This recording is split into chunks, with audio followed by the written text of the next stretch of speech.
दोस्तों, कर्मा के पास ना कागज है न किताब है, फिर भी सारे जगत का हिसाब है। ये कहा जाता है कि जो कर्म हमने पहले किए हैं उनका फल हमें आज मिलता है, और जो आज करते हैं उसका फल हमें बाद में मिलेगा। किसी ने सच ही कहा है, दूसरों के साथ किया हुआ छल बर्बादी के सारे रास्ते खोल देता है। अगर आप किसी के साथ बुरा करते हैं तो आपके साथ भी बुरा ही होगा। आइए इसे एक कहानी के माध्यम से समझते हैं। बहुत समय पहले की बात है। एक बहुत पुराना गांव था। उस गांव का नाम रामपुर था। उस गांव के लोग बहुत ही सीधे और सच्चे थे। उसी गांव में एक बुजुर्ग आदमी, उसकी पत्नी और 2 बच्चे रहते थे। बड़े बेटे का नाम कबीर था और छोटे बेटे का नाम सिद्धार्थ था। उसके माता पिता खेती का काम करते थे। वह एक किसान थे। समय के साथ साथ वह दोनों भाई अब बड़े हो गए थे। सिद्धार्थ अक्सर अपने भाई कबीर को देखकर जलता था, क्योंकि कबीर स्वभाव से बहुत अच्छा था। वह सबकी मदद करता था। उसके दिल में सबके लिए दया और आदर भाव था। सिद्धार्थ का स्वभाव ऐसा था कि उसके दिल में दूसरों के लिए कोई दया नहीं थी।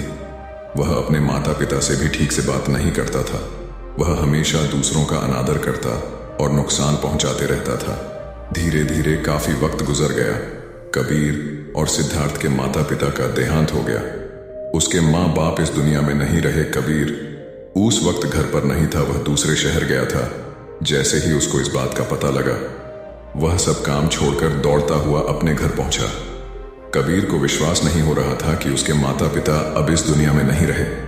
कबीर और सिद्धार्थ ने उनका अंतिम संस्कार किया। वह बहुत दुखी था। वह उनसे बहुत प्रेम करता था। उसने गांव वालों को भोजन के लिए आमंत्रित किया और ब्राह्मणों को दान दक्षिणा देकर विदा किया। अब कबीर और सिद्धार्थ दोनों अकेले रहते थे। धीरे धीरे वक्त गुजरता गया। वह हर साल अपने माता पिता की बरसी पर ब्राह्मणों को भोजन कराता और दान देता। ये सब चीजें सिद्धार्थ को पसंद नहीं आती थीं।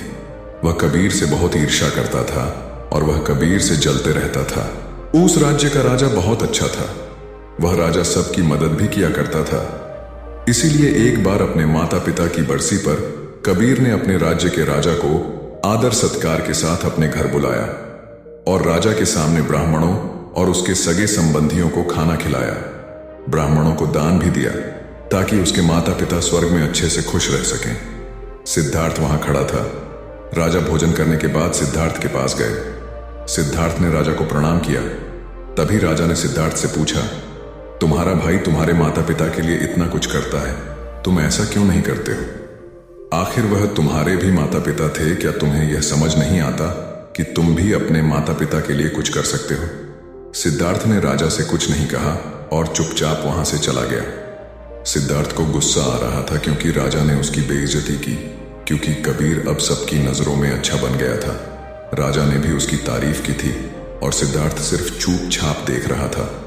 उससे ये सब देखा नहीं जा रहा था और वह कबीर से अपने अपमान का बदला लेने का सोच रहा था।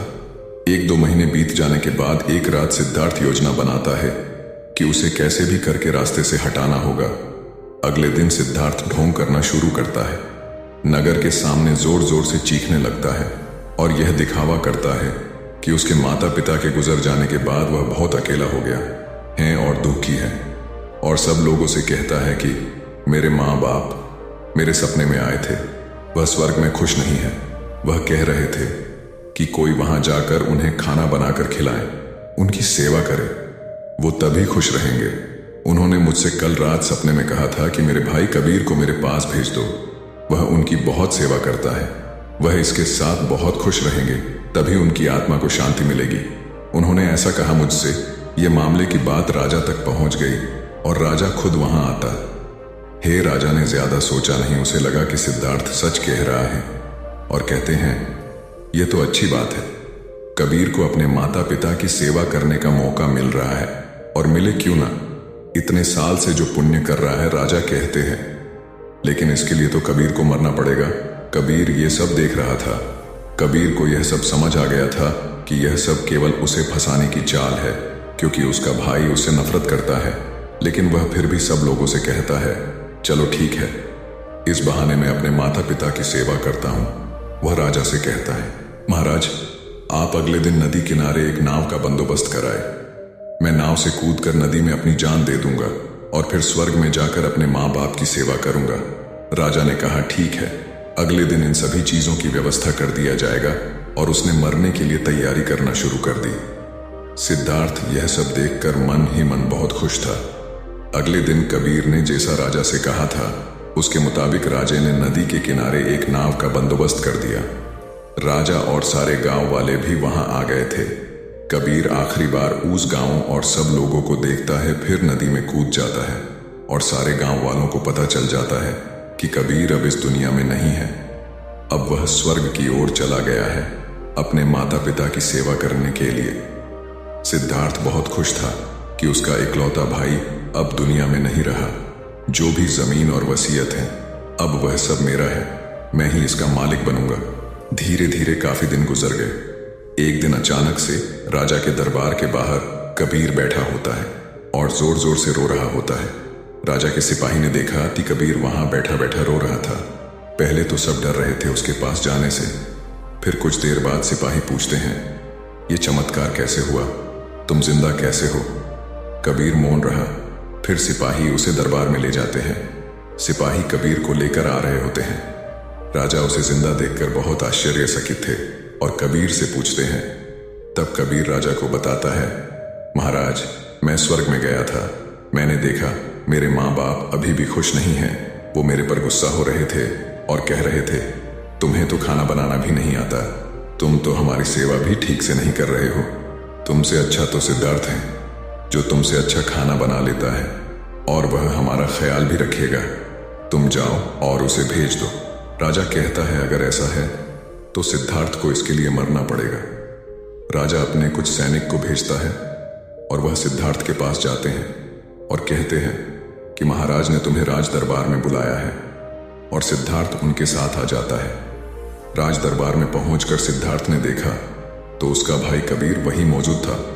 उसे वहां देखकर आश्चर्यचकित था। राजा उसे सारी बातें बता देते हैं और कहते हैं, तुम्हारे भाई ने माता पिता के लिए इतना त्याग किया है, अब तुम्हारी बारी है। तुम्हारे माता पिता चाहते हैं कि तुम उनकी अच्छे से सेवा करो। राजा उससे कहते हैं, क्या तुम उनके लिए ऐसा कुछ नहीं कर सकते? सिद्धार्थ अगर कुछ बोलता तो उसकी योजना के बारे पता चल जाता। इसीलिए सिद्धार्थ को ना चाहते हुए भी ये सब करना पड़ता है। अगले दिन फिर से सारी तैयारी किया जाता है।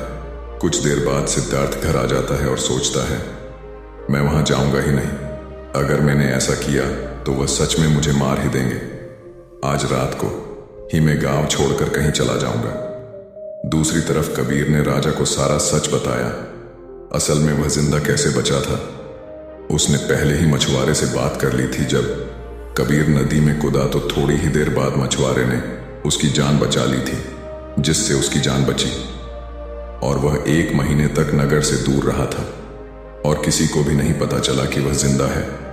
फिर सही समय पर राज्य में लौट आया। वह यह सब सिर्फ इसलिए किया क्योंकि वह उसके भाई सिद्धार्थ को एक सबक सिखाना चाहता था। इधर सिद्धार्थ शहर छोड़कर जाने की योजना बना चुका था। अपने योजना के अनुसार वह रात के अंधेरे में ही घर छोड़कर भाग जाता है। वह घर छोड़कर कुछ दूर गया ही था कि तभी राजा के कुछ सैनिकों की नजर उस पर पड़ती है और उसे रोकने का प्रयत्न करते हैं। सिद्धार्थ और सैनिकों के बीच हाथापाई और लड़ाई शुरू हो जाती है। सिद्धार्थ को सैनिकों ने पकड़ रखा था। सिद्धार्थ गुस्से में आकर एक सैनिक के सिर पर एक लकड़ी से मारता है। सिर पर चोट लगने से उसकी वहीं पर मौत हो जाती है। कबीर ने जो सारी बात राजा को बताई थी वह सिद्धार्थ को माफ करने वाले ही थे, लेकिन जैसे ही राजा को यह बात मालूम पड़ती है कि सिद्धार्थ गांव से भाग रहा था और उसने एक सैनिक की हत्या कर दी है, यह सारी बातें जब राजा को पता चलती है वह अब सिद्धार्थ पर और गुस्सा हो जाते हैं और राजा क्रोध में आकर उसे मृत्युदंड का आदेश देते हैं। अगली सुबह उसे नाव से धक्का देकर मारने का आदेश जारी कर दिया जाता है। उसको उस आखिरी समय पर अपनी गलती का एहसास होता है कि जिंदगी के अंतिम वक्त में भी उसने लोगों का बुरा ही किया। वह रो रहा था। उसे भी अपने जीवन के आखिरी पलों में गलती का एहसास होता है। पर वो कहावत तो आपने सुनी होगी, अब पछताने से क्या होगा जब चिड़ियां चुग गई खेत से, और पछतावे के साथ उसे अपनी जान से हाथ धोना पड़ता है। दोस्तों, कर्मों का फल ऐसा ही होता है। जैसी करनी वैसी भरनी। बुरे इंसान को आखिरी वक्त तक सही और गलत का पहचान नहीं होता। जिंदगी ऐसे ही नहीं चलती। जिंदगी समझने की चीज है जिसे हर व्यक्ति को समझनी चाहिए। मनुष्य के द्वारा किए जाने वाले सभी कर्म उसके विचारों से बनते हैं। हमारी सकारात्मक या नकारात्मक सोच विचारों को जन्म देती है और वही विचार कर्म बनाते हैं। इस तरह सोच सकारात्मक होने पर ही अच्छे कर्मों का निर्माण हो सकता है। अगर हमें किसी के साथ बुरा करते हैं तो हमारे साथ भी जरूर बुरा होगा। जब आप दूसरों के लिए अच्छा करते हो तो बदले में हमारे साथ भी अच्छा होता है। यह भी हो सकता है उस वक्त हमारे साथ कुछ बुरा ना भी हो, लेकिन कभी न कभी इसका हर्जाना हमें भुगतना ही पड़ता है। इसलिए हमें किसी के साथ बुरा करने का कोई अधिकार नहीं है, क्योंकि कर्मों का फल कभी न कभी मिलता जरूर है। उम्मीद है कि आपको आज की वीडियो पसंद आई होगी। तो इस वीडियो को लाइक करो ताकि वीडियो को और भी लोगों तक पहुंचाए। दोस्तों, आपने आज के इस वीडियो से क्या सीखा वह मुझे आप कमेंट में बता सकते हैं। इसी के साथ में उम्मीद है कि आपको आज की वीडियो पसंद आई होगी। चैनल को सब्सक्राइब करें। तो चलिए फिर मिलते हैं ऐसी एक और नई वीडियो में एक नए मैसेज के साथ। तब तक के लिए अपना ख्याल रखें। धन्यवाद।